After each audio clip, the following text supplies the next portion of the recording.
Assim diz a palavra do Senhor: não seja sábio aos seus próprios olhos, tema o Senhor e afaste-se do mal. Isto será como um remédio para o seu corpo e refrigério para os seus ossos. Honre o Senhor com os seus bens e com as primícias de toda a sua renda, e os seus celeiros ficarão completamente cheios, e os seus lagares transbordarão de vinho. Meu filho, não rejeite a disciplina do Senhor, nem se aborreça com a sua repreensão, porque o Senhor repreende a quem ama, assim como um pai repreende o filho, a quem quer bem. Senhor nosso Deus, nosso Pai, nos abençoa nesta noite. Nós possamos mais uma vez ouvir a Tua palavra, entender e aplicar as Tuas verdades para as nossas vidas. É isso que nós pedimos e agradecemos em nome do Teu Filho amado Jesus. Amém. Irmãos, em Gênesis 3:6, nós lemos assim: vendo a mulher que a árvore era boa para se comer e agradável aos olhos, e árvore desejável para dar entendimento, tomou o seu fruto e comeu. Deus, no princípio de tudo, Ele nos dá uma ordem bem clara. Ele diz que nem o homem nem a mulher poderiam comer do fruto de uma árvore do jardim, só de uma. Do fruto de todas as outras árvores eles poderiam comer, menos uma. E é sempre assim, irmãos. O que Eva fez foi o que satisfez os seus olhos, o que satisfez a sua vontade. Reparem esse termo.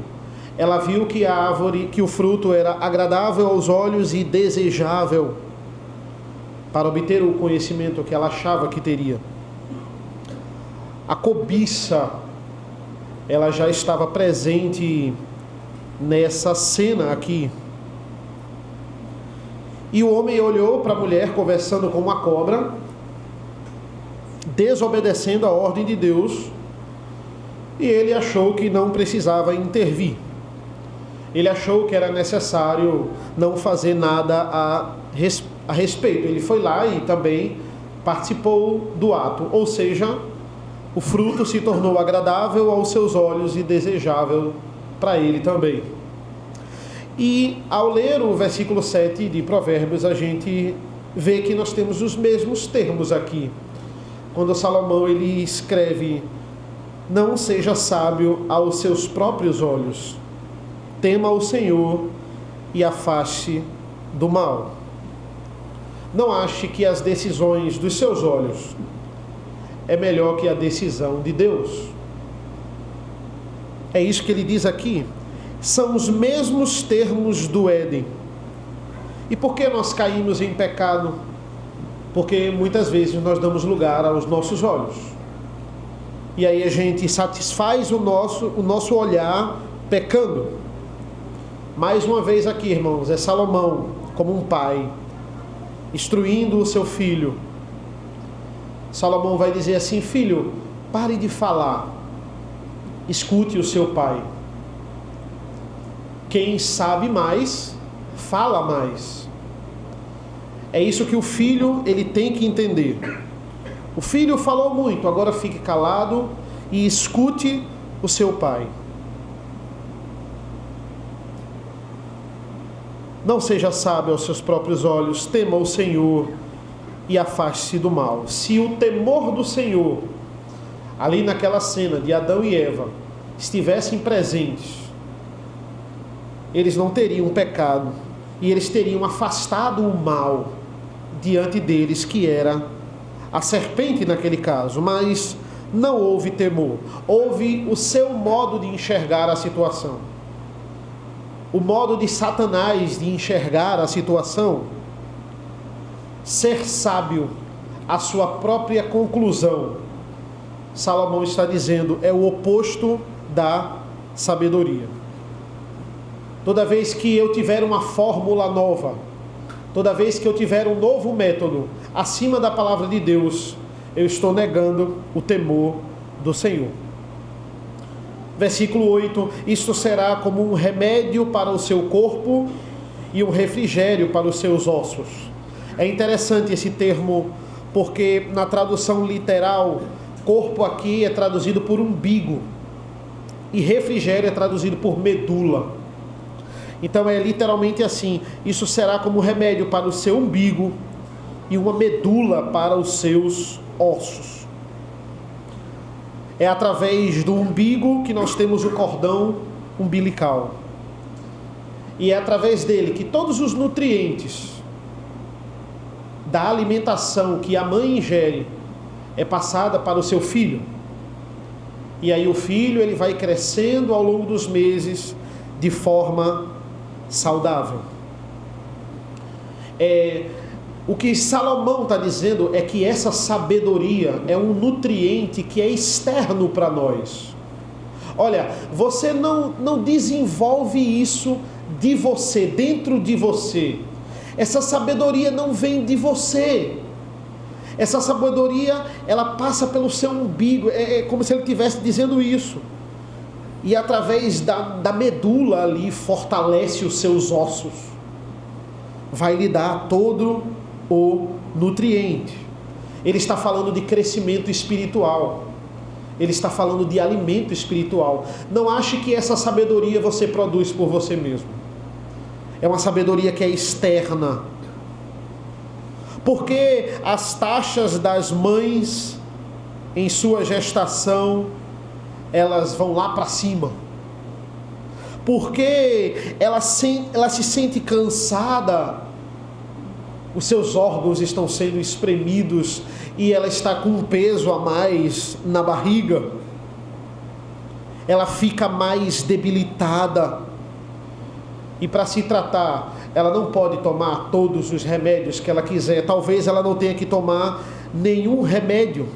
Por quê? Porque o melhor dos nutrientes, de toda a alimentação que ela ingere, vai para o bebê. É separado para a formação e o desenvolvimento da criança. A prioridade do corpo da mãe é a vida da criança.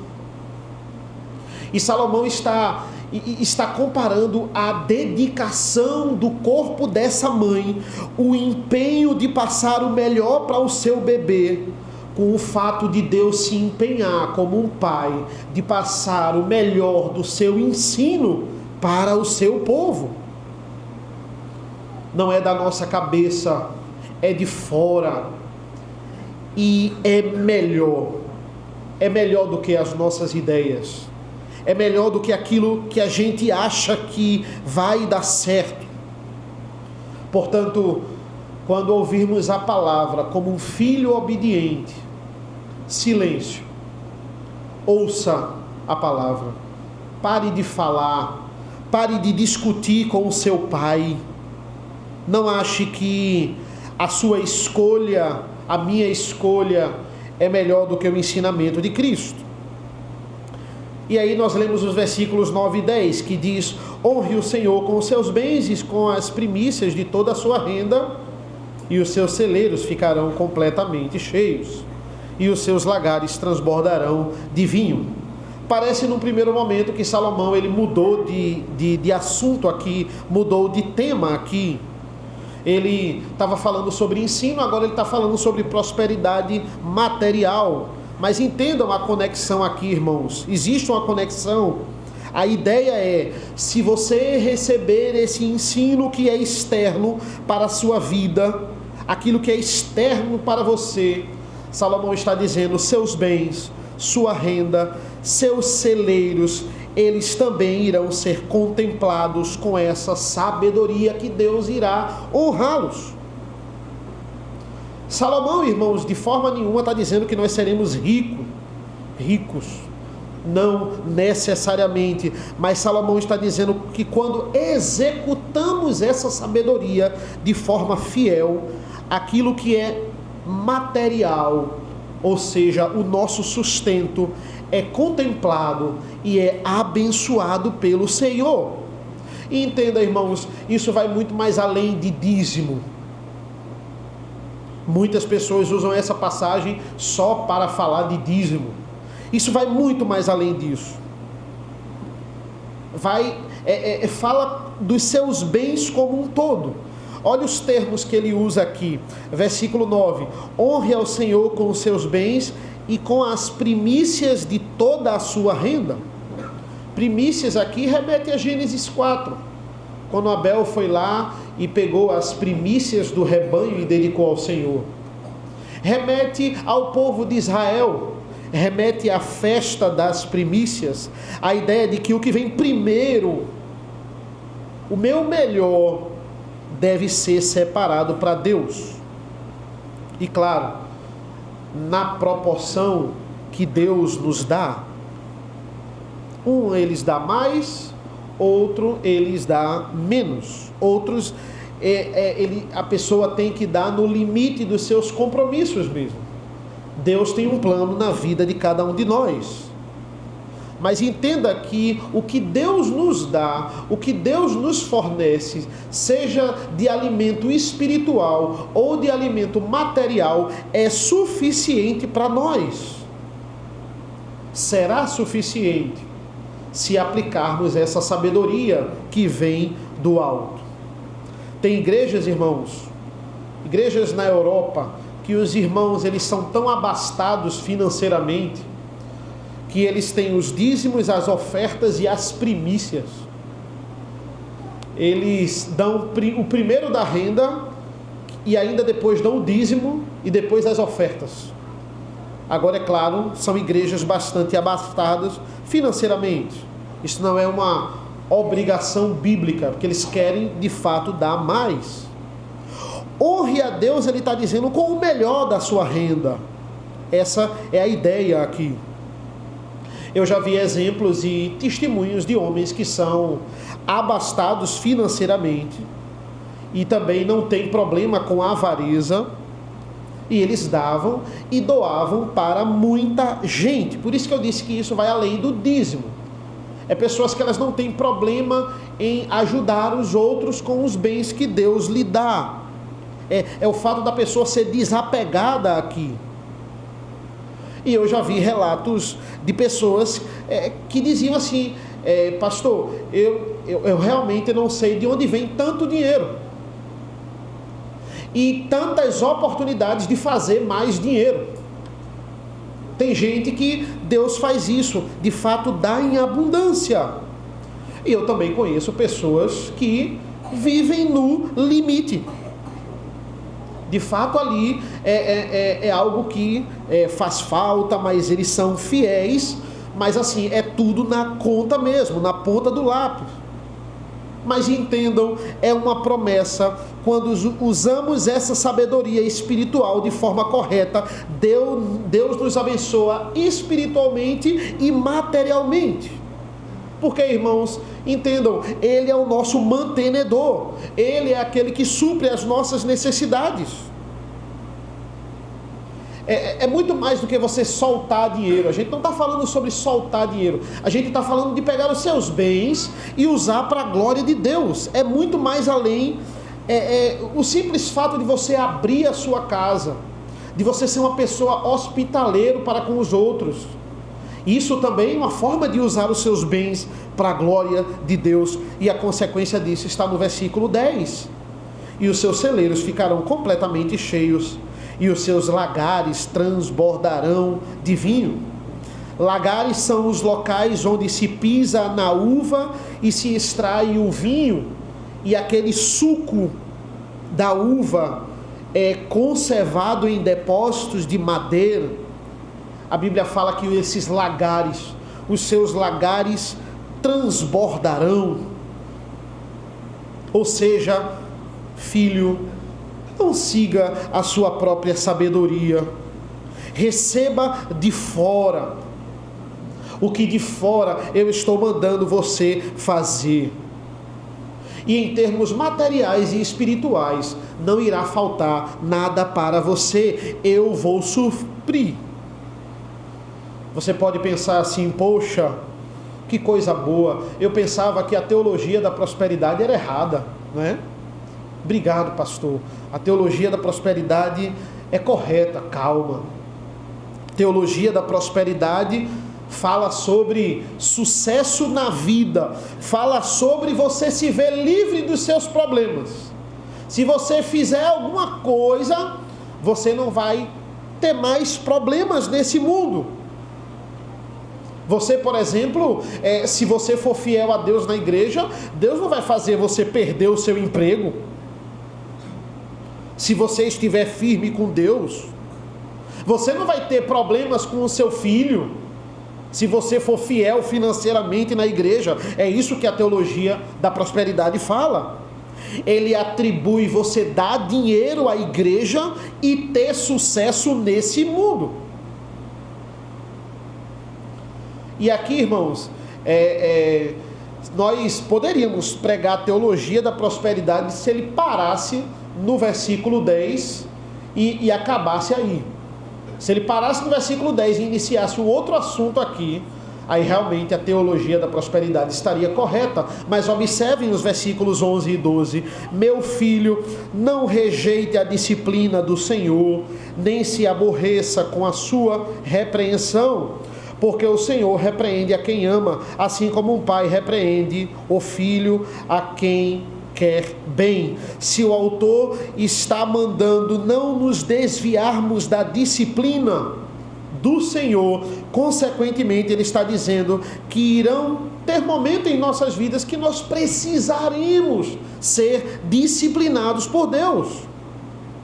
Deus, ele está dizendo que vai ter momentos que ele vai ter que pesar a mão sobre você por causa do seu pecado. E nesse momento Salomão está dizendo: não rejeite a disciplina do Senhor. Se isso fosse teologia da prosperidade, irmãos, não haveria disciplina. Não há momentos nessa teologia em que Deus pesa a sua mão. De forma nenhuma.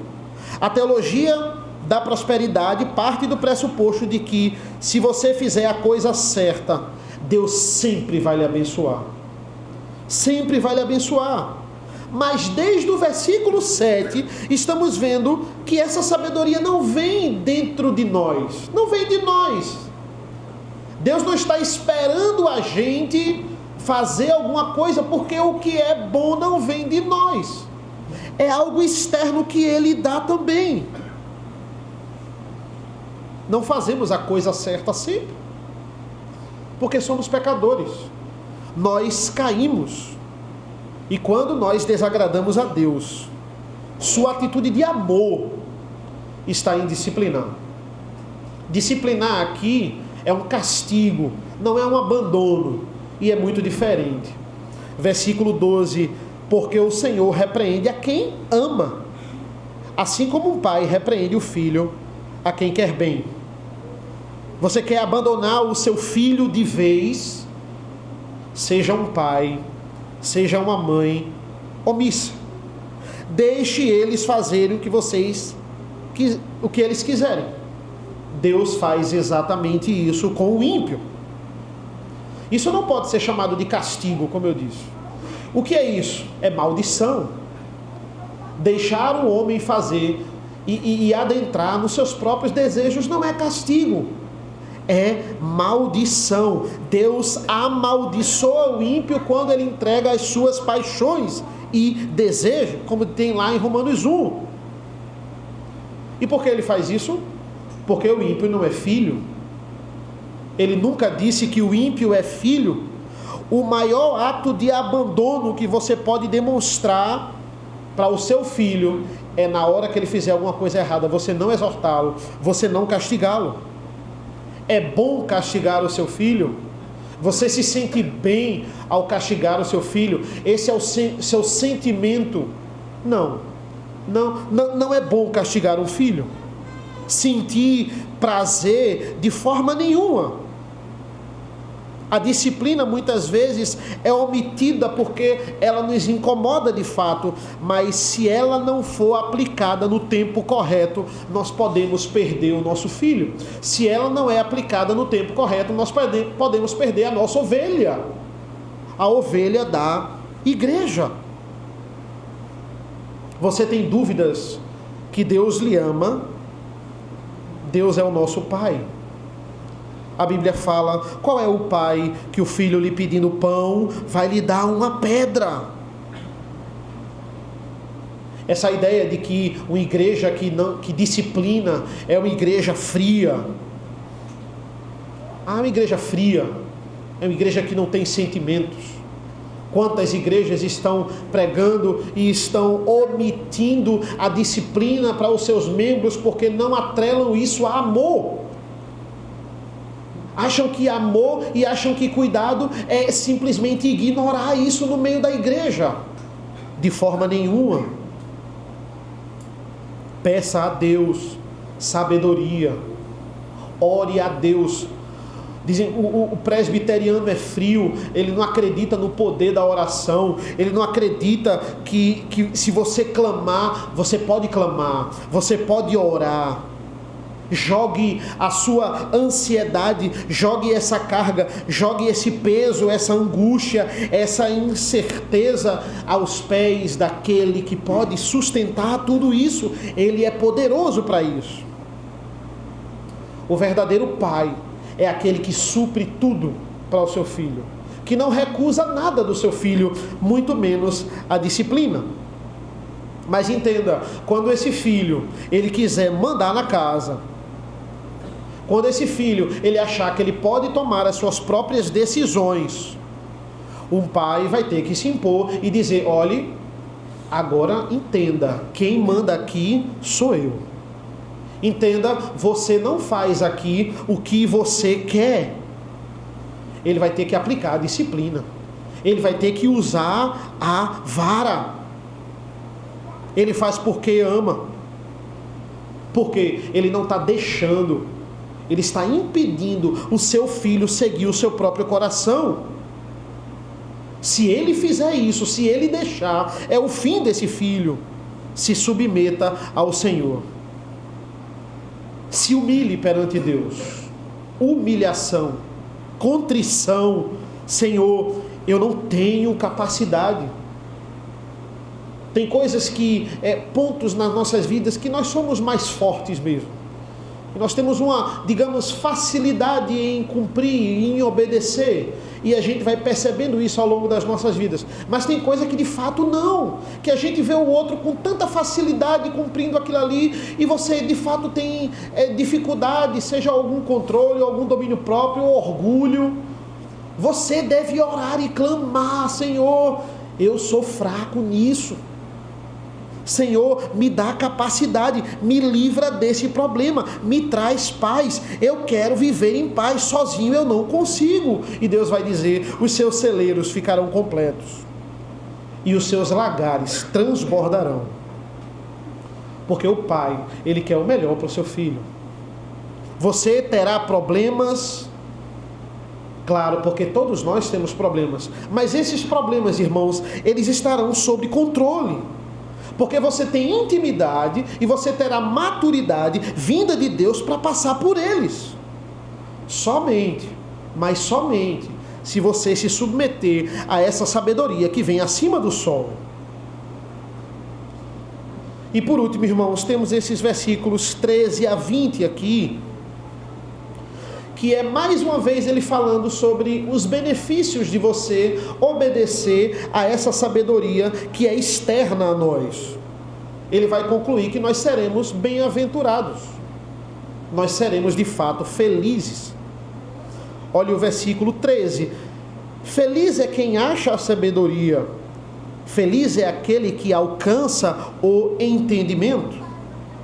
Entenda, esse achar, ele dá a ideia aqui de que você deve buscar essa sabedoria. É claro que você não alcança na sua força, mas a partir do momento que você tem a iluminação do Espírito Santo para entender as verdades, você deve cada vez mais estar buscando isso. Ele está dizendo, olha, não vai vir de você naturalmente. Não vai brotar de você naturalmente. Você precisa, é como se fosse perseguir essa sabedoria. Vá, corra atrás dela. Ninguém cresce com ela. E aí você será feliz. Mais uma vez, essas duas palavras, elas estão constantemente em Provérbios. Você vai alcançar o entendimento, né? Você vai achar, se você achar a sabedoria, você vai alcançar o entendimento. É sabedoria e conhecimento. Conhecimento é a teoria e sabedoria é a prática. Um não anda sem o outro, é uma dupla aqui. Um não vive sem o outro. Você só vai ser sábio se você conhecer o Senhor. Foi o que a gente viu na escola dominical, hoje pela manhã. Pedro lá na segunda carta dizendo, olha, você só vai expulsar os falsos mestres se você crescer no conhecimento do Senhor. Senão você não vai conseguir aplicar essa disciplina sobre eles. O conhecimento é fundamental para que a sabedoria aconteça. Versículos 14 e 15. Porque o lucro que a sabedoria dá é melhor do que o lucro da prata, e a sua renda é melhor do que o ouro mais fino. A sabedoria é mais preciosa do que as joias, e tudo que você possa desejar não se compara a ela. Hoje em dia, irmãos, quantos cursos, quantos coachings, quantas formas que as pessoas vendem pra gente fácil de ganhar dinheiro. Olha, você pode ganhar dinheiro fácil, é só você fazer esse curso aqui. Se você for pelo caminho que eu fui, se você usar o método que eu usei, você vai também ficar igual a mim. Você não vai trabalhar tanto, você vai ter muito dinheiro. A vontade de ganhar dinheiro da nossa época não era diferente da época de Salomão. Tanto é que ele vai comparar a sabedoria sendo mais preciosa que o tesouro, sendo mais preciosa que dinheiro. A ideia é essa aqui. A sabedoria é mais preciosa que as joias. E antes que... É assim, porque 90% da humanidade, ela vai atrás de dinheiro. O que ela quer mesmo é dinheiro. Ela quer lucro, é riqueza para você satisfazer o seu ego, riqueza para você satisfazer a luxúria, a sua imoralidade, ou vaidade, ou status perante a sociedade. 90% vai atrás disso. Mas Salomão é interessante que ele diz assim, se você faz parte dos 10% que não idolatra dinheiro, mas idolatra qualquer outra coisa, aí ele completa com o final do versículo 15. Quando ele diz assim, e tudo o que você possa desejar não se compara com ela. Pronto. Se você não gosta de dinheiro, tudo o que você possa desejar não se compara com ela. Porque você pode dizer, não pastor, eu não sou apegado a dinheiro. Eu sou uma pessoa desapegada a dinheiro. Mas se você é um idólatra, você é apegado a qualquer outra coisa. Aí Salomão, para tirar qualquer dúvida, qualquer coisa que você imaginar, está pensando agora, pronto. A sabedoria é muito mais valiosa do que isso. Essa é a ideia aqui. Qualquer coisa. Ele encerra a discussão no versículo 15. Versículo 16. Em sua mão direita ela oferece vida longa, e na sua mão esquerda ela tem riqueza e honra. Ele diz, na sua mão direita, vida. Por que essa vida longa é chamado de vida eterna? Ele está falando aqui da salvação. Ele está falando de fato estar com Deus. Por que vida pode ser mais longa do que a vida eterna? Porque se vida longa for sinônimo de obediência, todo aquele que é fiel a Deus e obedece, ele tem que viver mais. E todo aquele que não obedece, ele automaticamente tem que viver menos. Então, se vida longa aqui que ele está falando se resume só a esta terra, e ele não está falando de vida eterna, quem vive mais é quem obedeceu mais. E quem morreu cedo é porque não obedeceu tanto. E sabemos que nem sempre é assim. Tem ímpio que vive bastante, e salvo que vai embora logo e nos deixa bem cedo. Essa vida longa é a vida eterna. E essas riquezas e honra é a atribuição dada a quem também herdará o céu. Ser crente se ser crente fosse sinônimo de ter lucros e riquezas nesta terra, esse evangelho seria muito pobre. Se ser crente é sinônimo de ter dinheiro aqui nessa vida, esse evangelho é muito limitado. É um evangelho que de fato tem pouco a nos oferecer, apenas conforto nessa vida. A teologia da prosperidade, ela só se preocupa com o aqui e o agora. Salomão fala de riquezas, mas ele agora está falando de riquezas celestiais. Ele está falando de honra celestial, ele está falando de vida longa, porque é vida eterna. Esse é o intuito aqui. Versículo 17: os seus caminhos são caminhos agradáveis, e todas as suas veredas são de paz. Ao mesmo tempo, agora, ele volta para a vida aqui na terra. Ele falou no 16 sobre a vida celestial. E agora ele vai dizer: mas entenda, irmãos, a sua vida aqui, quando você conhece a Cristo, não precisa ser uma vida de amargura. Você pode ter paz, mesmo com problemas. Você pode ter paz, mesmo passando por tribulação. Você pode ser feliz, mesmo com a renda menor que fulano. Porque a vida não se resume a dinheiro, irmãos. Ele está dizendo: encontre alegria já nessa vida, nas coisas que Deus lhe proporciona aqui. Aqui já os nossos caminhos já podem ser agradáveis. Às vezes a gente fala com uma pessoa, seja com um irmão da igreja ou com uma pessoa que a gente conhece, e essa pessoa, irmãos, é só problema. Ela só tem problema, ela só tem dor, ela só tem angústia. Ela só tem isso para compartilhar. E entenda, compartilhe os seus problemas, divida a carga. A igreja, ela também serve para isso. Mas só problema, Deus aqui não lhe abençoa em nada. Aqui é só angústia, é só dor, é só sofrimento. Não. É porque quando a gente só fala disso, nós só estamos valorizando isso. Você não está vendo as bênçãos, as grandes bênçãos que Deus já concede para você nessa terra. E tem também aquele que diz assim: pastor, está tudo bem na minha vida, só uma coisa me tira a paz, né? Tem gente que diz assim: pastor, está tudo bem na minha vida, mas só tem uma coisa que me tira a paz, é aquele emprego que eu tenho, ou é uma coisa que me tira a paz, é aquele filho específico que eu tenho. E entenda, meu irmão, se você se adentrar nessa sabedoria, nada pode tirar a sua paz. Nada tem poder maior comparado a essa sabedoria. Salomão está dizendo: para tirar a sua paz. Todas as suas veredas, todas, não é 99% das suas veredas, todas as suas veredas são de paz em Cristo, já nessa vida, mesmo com problemas, mesmo com provações, você pode encontrar paz em todas as áreas da sua vida. Salomão fala para a gente sobre isso. Vamos até o versículo 20, versículo 18: ela é a árvore da vida para os que alcançam, e felizes são todos os que a retêm. A árvore da vida, irmãos, estava lá no Éden e foi afastada do homem por causa do pecado, mas a boa nova é que essa árvore da vida estará no centro da Nova Jerusalém.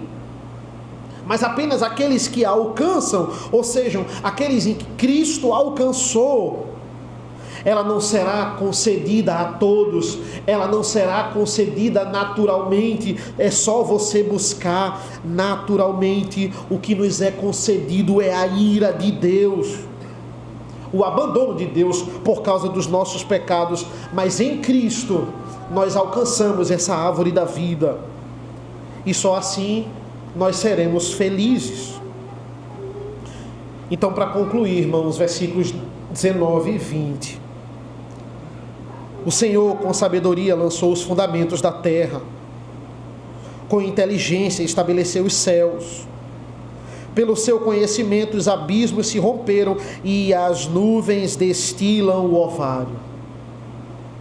Ora, ele cita o Deus Criador aqui. O Deus que é poderoso para criar todas as coisas. Salomão está dizendo, essa sabedoria e esse conhecimento, a mesma que ele usou para criar todas as coisas, terra, céu, abismo, nuvens, universo, o cosmos, todo esse conhecimento que vem de Deus, essa magnitude, podem ser adquiridos. Esse é o tesouro da sabedoria. Ele quer compartilhar isso com a gente. Ele não quer guardar para si. Tolice. Por isso que ele cita tanto e chama tanto o ímpio de tolo. Tolo é traduzido em Provérbios por loucura. Loucura rejeitar isso. Loucura ter esse tesouro e dizer, eu não quero, eu prefiro a sabedoria do mundo. E digo mais, para concluirmos, irmãos, é loucura acharmos que já temos o suficiente. É loucura acharmos que essa sabedoria que eu adquiri até 33 anos, ela basta na minha vida, que isso aqui já está bom. Se tem qualquer ponto que eu falei aqui, nessa pregação, o que o reverendo Rodrigo falou, o que o reverendo Marcos falou, que você não cumpre, qualquer ponto, significa que você precisa ouvir mais dessa sabedoria. Significa que eu preciso ouvir, que nós precisamos viver essa sabedoria de fato. Dizer que a gente já sabe de tudo é muita hipocrisia. Dizer que temos paz em todas as áreas da nossa vida, não. Eu consigo administrar com maturidade todas as áreas da minha vida. Nada me abala, nada tira a minha paz. E isso é mentira. Tem muita coisa que ainda nos deixa ansiosos, sem dormir, nervosos. Tem muita coisa, irmãos, que precisamos melhorar. E Deus nos diz nessa noite, através da sua palavra, entregue isso para mim. Eu sou seu pai. Eu não vou deixar faltar nada para você. Eu vou suprir as suas necessidades. Execute essa sabedoria que eu lhe dou de bom grado, que é tesouro. Entregue essa angústia, entregue essa incerteza, entregue essa ansiedade. Deus, Ele é poderoso para segurar. E receba a minha sabedoria. Essa sabedoria mesma que eu criei o universo, essa sabedoria imensurável, Deus está dizendo, receba e tenha paz. Esse é o nosso Deus. Só assim, irmãos, seremos bem-aventurados. Oremos. Senhor nosso Deus, nosso Pai, nós te agradecemos por essa mensagem, nós te agradecemos pelo teu evangelho, pela tua palavra que é pura, que é tão atual. Nos abençoa ao longo desse culto, esteja conosco, nos capacita nesta noite, em nome do teu Filho amado Jesus. Amém.